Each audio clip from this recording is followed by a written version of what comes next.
નમસ્કાર વિદ્યાર્થી મિત્રો, હું છું નિરાલી કંબોયા અને ગીતાંજલિ વિદ્યાલય તરફથી આપ સૌનું અહીંયા હાર્દિક સ્વાગત કરું છું. આપણે ગયા લેક્ચરની અંદર કંઈક એવી વાત કરેલી કે એકવચન શું છે, બહુવચન શું છે, ટુ બીના રૂપો શું છે.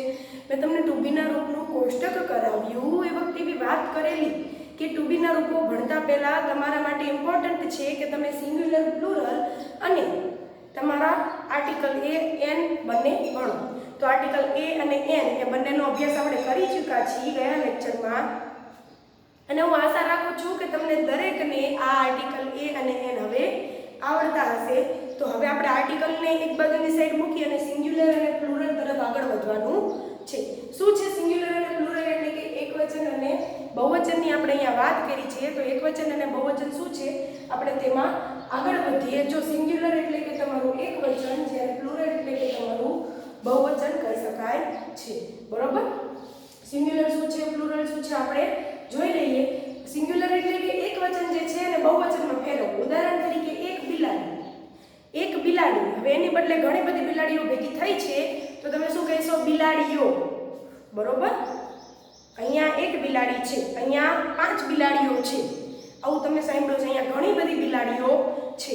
આવી રીતે આપણે ગુજરાતી ભાષામાં એકવચન અને બહુવચનનો ઉપયોગ કરતા હોઈએ છીએ. તો અંગ્રેજી ભાષાની અંદર પણ તમારા એકવચન અને બહુવચન કેવી રીતે યુઝ થશે, કેવી રીતે એકવચનમાંથી બહુવચન થશે, આપણે એ વસ્તુની વાત કરવાની છે. બરોબર? તો સૌપ્રથમ નિયમ નંબર 1,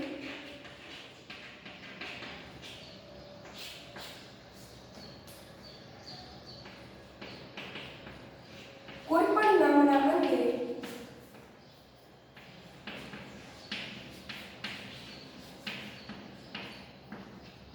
એસ લગાડવાથી તે નામનું બહુવચન થાય છે.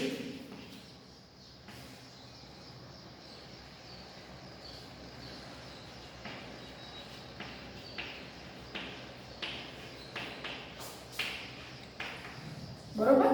કોઈ પણ નામના અંતે એસ લગાડો એટલે એનું બહુવચન થયું કહેવાય. ઉદાહરણ જોઈએ આપણે. તો એક્ઝામ્પલ તરીકે કેટ, તો શું થશે આનું બહુવચન? કેટની પાછળ શું લગાડવાનું? S, cats. બરોબર? ડોગ, તો શું લગાડી દેવાનું? ડોગ્સ. એપલ, તો શું લગાડવાનું? એસ. બરોબર? ઘણા બધા ઉદાહરણો છે કે જે તમે અહીંયા લખી શકો છો. બરોબર? તમારી પાસે કોઈ પણ શબ્દ હોય એ કોઈ પણ શબ્દની પાછળ એસ લગાડવાનો. એ એસ લગાડવાથી એ નામનું બહુવચન થાય છે. A cat, a dog and Apple. આનું ગુજરાતી શું થાય? એક બિલાડી. જ્યારે આનું શું થાય? બિલાડીઓ. આને શું કહેવાય? એક કૂતરો. જ્યારે આને શું કહેવાય? કૂતરાઓ. આને શું કહેવાય? એન એપલ, એક સફરજન. જ્યારે આને શું કહેવાય? એપલ્સ એટલે કે સફરજનો.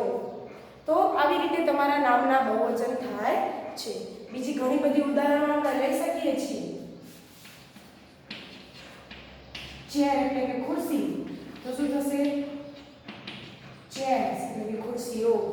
બરોબર?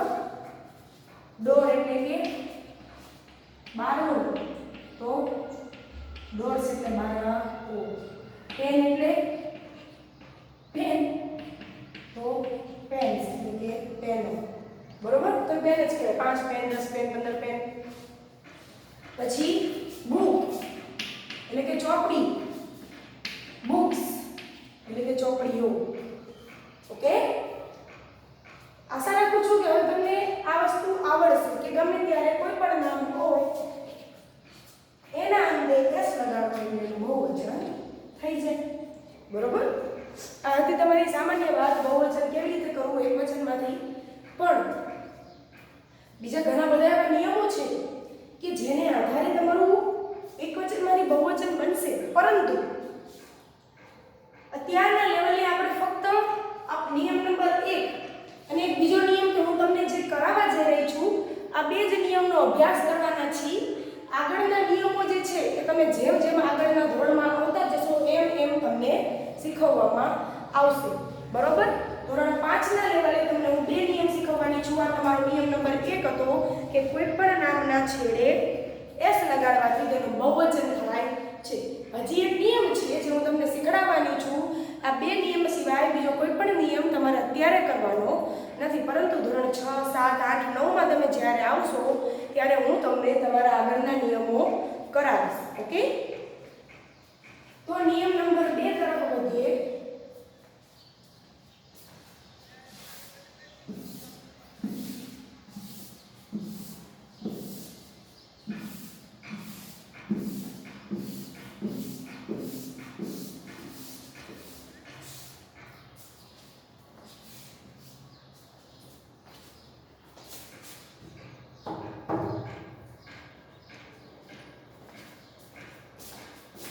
નિયમ નંબર 2 કે જો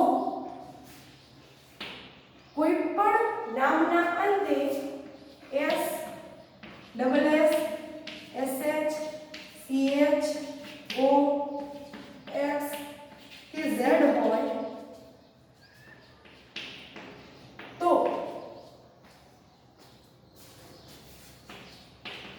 તેવા નામના અંતે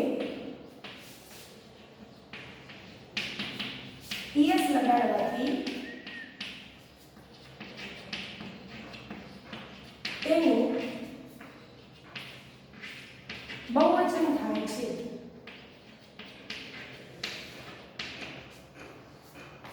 તો ઉદાહરણ જોઈએ. પહેલા શું કીધું છે કે શું હોય? એસ.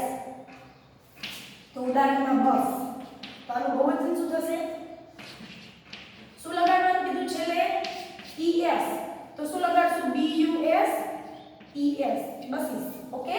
આ એક બસ અને ઘણી બધી બસની વાત કરેલી છે. પછી ડબલ એસ હોય તો ડબલ એસ માટે આપણે ઉદાહરણ લઈએ ગ્લાસ. તો શું થશે આનું?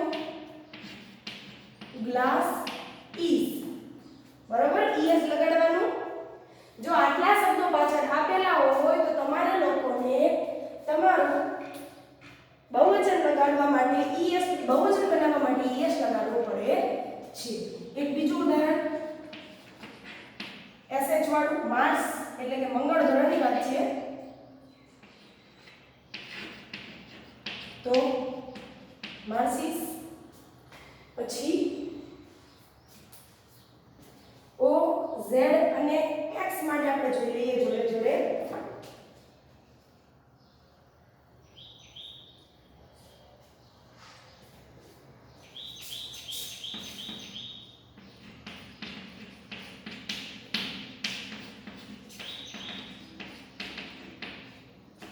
શું લગાડી દેવાનું પોટેટોની પાછળ? પોટેટોસ. Z વાળું ઉદાહરણ તમને કે પૂછાશે નહીં ક્યારે, પણ તમને લખાવી દઉં છું તેમ છતાં. બરોબર? અને X વાળું ઉદાહરણ પણ તમને મોટા ભાગે પૂછવાના કોઈ ચાન્સીસ રહેલા નથી, પરંતુ એક ઉદાહરણ તમારા માટે ગોતું કે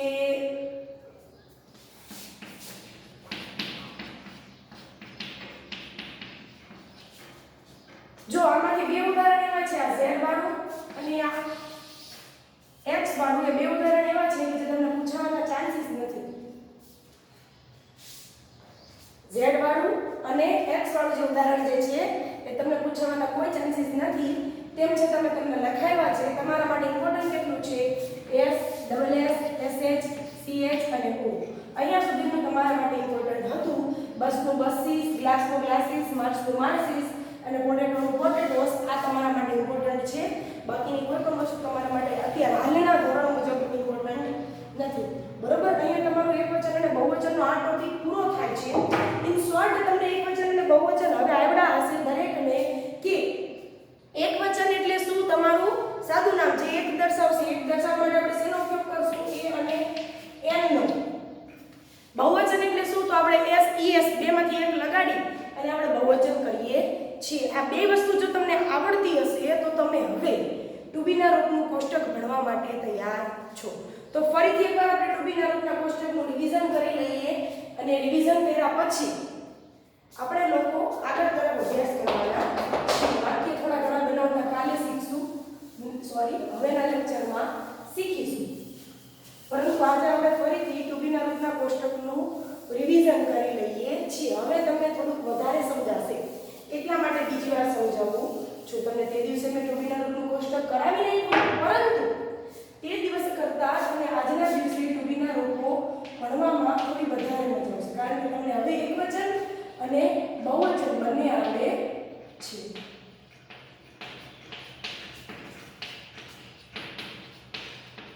ટુબીના રૂપો વર્તમાન કાળની આપણે વાત કરી રહ્યા છીએ, તો લખી નાખીએ આપણે ટુબીના રૂપો.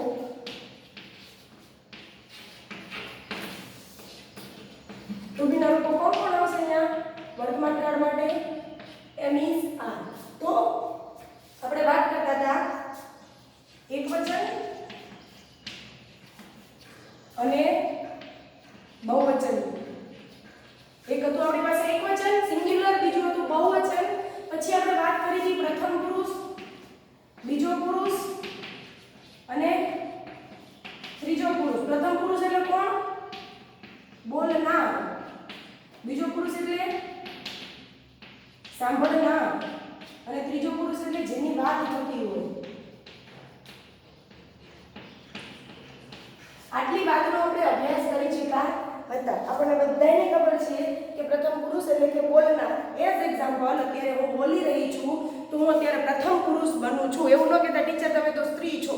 પ્રથમ પુરુષ તમને અહીંયા સમજાવવા માટે છે. પ્રથમ પુરુષ પ્રથમ વ્યક્તિની, બરોબર, પ્રથમ વ્યક્તિની વાત કરી છે.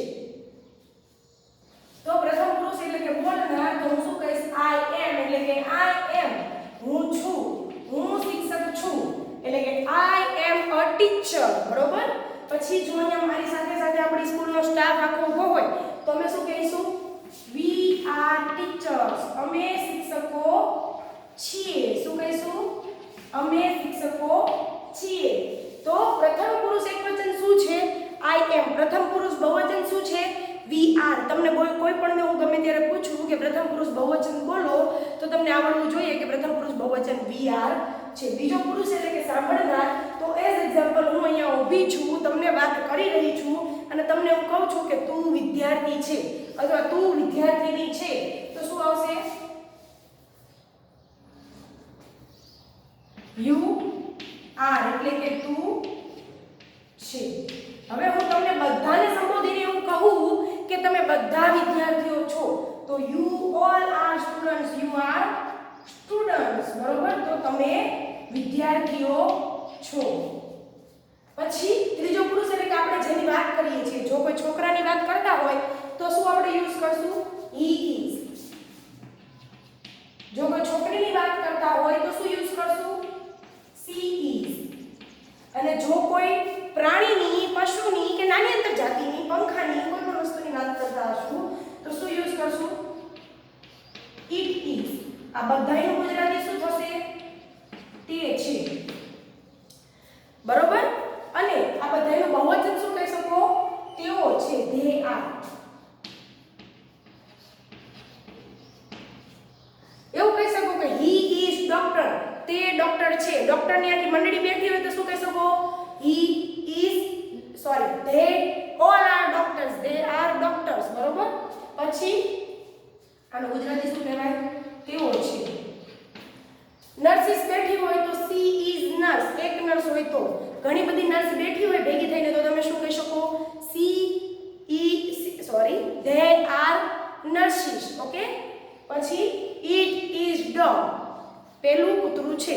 પણ જો ઘણા બધા કૂતરાઓ હોય તો શું કહી શકો? They are dogs. ઓકે.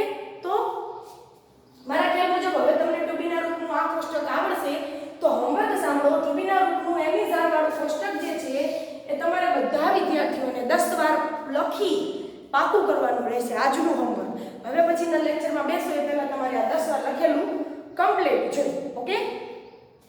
તો અહીંયા હું આજનો લેક્ચર બતાવું છું, પણ નેક્સ્ટ લેક્ચરની અંદર આપણે આ ટુબીના રૂપના કોષ્ટકના વાક્ય બનાવવાના છીએ. તો તૈયાર રહેજો વાક્ય બનાવવા માટે. મારા ખ્યાલ મુજબ હવે તમને લોકોને સામાન્ય સ્પેલિંગ્સ બધા આવડતા હશે. સ્પેલિંગ્સ થોડાક આવડશે તો તમને વાક્ય બનાવવામાં થોડીક સરળતા રહેશે. ઓકે.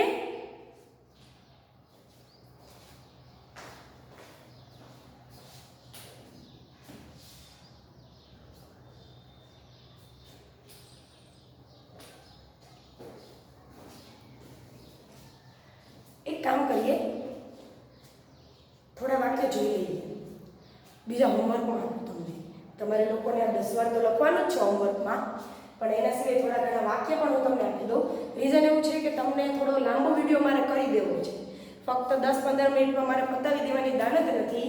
એટલા માટે આપણે એક કામ કરીએ કે ટુ બીના રૂપના વાક્ય પણ જોડે જોડે થોડા જોઈ લઈએ. તમારી માટે સિંગ્યુલર પ્લુરલમાં બને એવું કે તમારી માટે આખું સિંગ્યુલર પ્લુરલ ભણવું ઇમ્પોર્ટન્ટ નથી, એટલા માટે હું તમને ફક્ત 2 જ નિયમ કરાવી શકું. બાકી હું તમને સિંગ્યુલર પ્લુરલના ધારું તો બીજા 5-10 નિયમ બીજા લખાવી શકું છું, પરંતુ આપણે એવું અત્યારે કરતા નથી. તમારા માટે જેટલું ઇમ્પોર્ટન્ટ છે એટલું આપણે કર્યું, જેટલું ઇમ્પોર્ટન્ટ હતું એટલું આપણે જોઈ લીધું. બરોબર? ચલો થોડા વાક્ય બનાવીએ.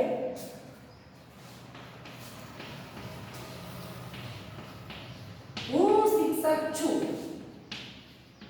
શું થશે આનું English? I am a teacher.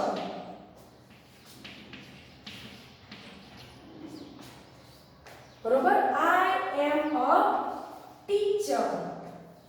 પછી એનું બહુવચન શું થાય? અમે શિક્ષકો છીએ. તો શું કહી શકો? We are teachers. શું લગાવ્યું પાછળ? S. ચલો હવે યુ વાળું કરી નાખીએ. તું શિક્ષક છે. તો શું થશે આનું અંગ્રેજી?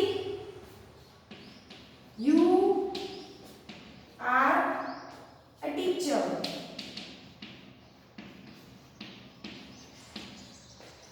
પછી એનું બહુવચન કરીએ. તમે શિક્ષકો છો.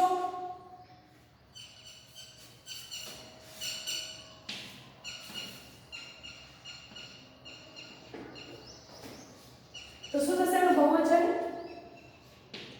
You are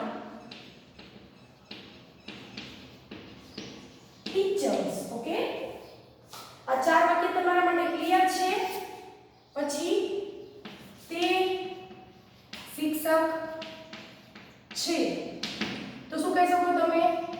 He is a teacher.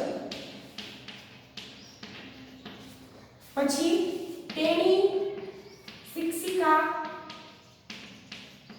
છે. તો શું કહી શકો? She is a teacher. હવે it is a teacher એવું ચાલે? ક્યારે કોઈ પ્રાણી ટીચર હોય?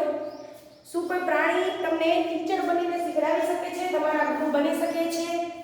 જો એક વાત અલગ છે કે તમારે પ્રાણીઓના ગુણો પણ થોડા થોડા અપનાવવા જોઈએ. એઝ એક્ઝામ્પલ, કૂતરા પાસેથી વફાદારી શીખવી જોઈએ. બરોબર? ગધેડા પાસેથી પરિશ્રમ કરવા શીખવો જોઈએ. એવી રીતે તમે બધા પાસેથી શીખો એ વાત અલગ છે, પરંતુ એ શું ટીચર બની અને ભણાવી શકે છે? શિક્ષક મીન્સ અત્યારના શિક્ષક મીન્સ તમારા ટીચર કે જે તમને ભણાવે છે. બરોબર? તો એ શિક્ષક બનવાને કાબિલ નથી, એને તમે શિક્ષક બનાવી શકતા નથી, કારણ કે એ બોલી શકતા નથી. એ બોલી નથી શકતા, માટે તમારા શિક્ષક બનવા માટે થોડાક એલિજિબલ નથી. તો એ લઈને તમે એને ઇટમાં ઇટ ઇઝ અ ટીચર એવું કહી શકતા નથી. પરંતુ હવે જો આ બધા શિક્ષકોની વાત કરો, તે અને તેણી, તો શું થશે? તેઓ શિક્ષકો છે. શું થશે? તેઓ શિક્ષકો છે. તો શું થશે? they are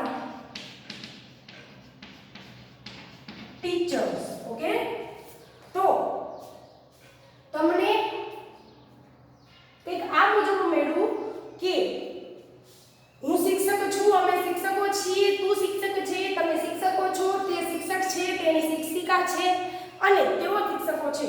ટોટલ તમારી પાસે 4, 5, 6 અને 7 વાક્ય બન્યા છે. આ 7 વાક્યો પરથી તમે આવા અલગ અલગ ઘણા બધા પ્રકારના વાક્ય બનાવી શકો છો. હવે હું તમને થોડાક બીજા આવા ઉદાહરણોની વાત કરું કે તમારે શિક્ષકની બદલે શું મૂકવાનું છે? વિદ્યાર્થી. શું કરવાનું છે? હું વિદ્યાર્થી છું. તો આઈ એમ અ સ્ટુડન્ટ. તો આવી રીતે તમારે આવા ઘણા બધા વાક્ય બનાવવાના છે. જો હું સ્ટુડન્ટ કહું તો તમારે અહીંયા સ્ટુડન્ટ સ્ટાર્ટ કરવાનું, તો સ્ટુડન્ટના 7 વાક્ય બનાવવાના. સ્ટુડન્ટ વાળા ટોટલ 7 વાક્ય બનાવવાના, બરોબર? તો આવા હું તમને થોડાક શબ્દો આપું કે થોડાક શબ્દો પરથી તમારે અલગ અલગ વાક્ય બનાવવાના રહેશે. આ તમારી માટે એક ફોર્મેટ હતું, નમૂના રૂપ મેં તમને અહીં આપી દીધા. હવેના વાક્યો તમારે જાતે બનાવવાના છે. તો ટોટલ તમને આનો 5 શબ્દ આપું એ 5 શબ્દ પરથી વાક્ય બનાવતા આવજો. First word is student, second word is doctor,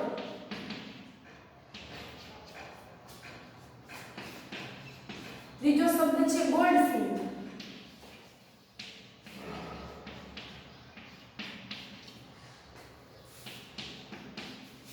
ચોથો શબ્દ છે પોલીસમેન,